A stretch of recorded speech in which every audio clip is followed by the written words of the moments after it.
Hello and welcome back to my channel. My name is Eleanor and this is going to be my spoiler-free review of The Wicked Souls Book 2 in the Marionette series by Katie Wismer.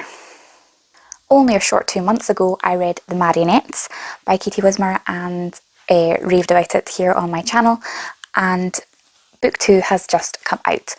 I was actually very fortunate to get this book a few days early. The book was due to be released the 7th of December, is its official publication date, but the author self-publishes and has control over everything like that, and she set the pre-orders to be shipped out a few days early to make sure everyone had them for release date, and I very luckily ended up with mine quite a few days early. So I've already finished the book. I read it in three or 4 days whilst being at work and I thoroughly enjoyed it. It is quite a bit longer than the first book, but it continues on in the same fashion with fantastic characters who continue to grow and develop.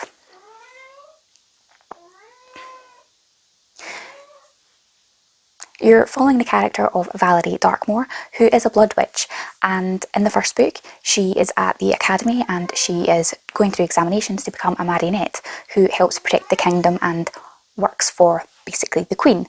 And she's going through all these tests and stuff, and this book is set right after the first. There's no real time gap at all, and again this book ends with a massive cliffhanger.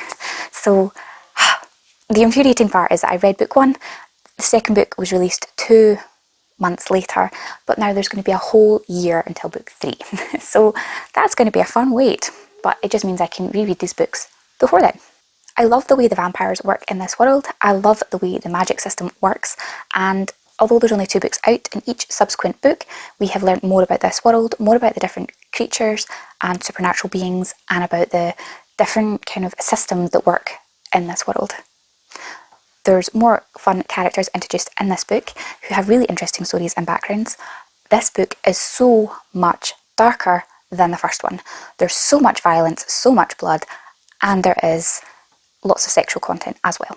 And the author has made it clear that that is only going to increase as the books go on, and the series is not young adult. It is definitely new adult / adult. So bear that in mind if you don't like graphic depictions of violence and sexual content. This might not be a series for you. But if you're a lover of supernatural romance like myself and love things like the Sookie Stackhouse series or True Blood if you watch the TV series and things like that, and were a fan of Twilight and want a more grown-up, a darker version, then this might be a fun series for you to pick up and try. And I will always rave about it because I just think it's amazing that people can self-publish their own books, and these self-published authors deserve so much support because they're doing this practically all by themselves, and I just think it's amazing. A lot of people will maybe shoot down on self-published authors because maybe the writing's not quite the way it would be for a kind of traditionally published book, but what people have to remember is that these books have only been seen by a small handful of people in comparison to the dozens and dozens of a major corporation, and they have much smaller budgets, and I think it's amazing what people can achieve doing it themselves, and I think it should be praised and supported. Another thing I love about these books is the covers. Look at this stunning cover. The artist is 7th Star Art, is their kind of name in the book for the artist, and I just think it's beautiful, and it goes really well with book 1. And here you can see how much bigger book 2 is in comparison to book 1, and I love the contrast between the light and the dark. I just think this series is really going to go places, and the cliffhanger at the end, oh my goodness, I did not see that coming. I'm just so enthused by where this story is going, and I'm really, really excited. So I really encourage you to pick up this series if this sounds like anything you would enjoy. So thank you for watching.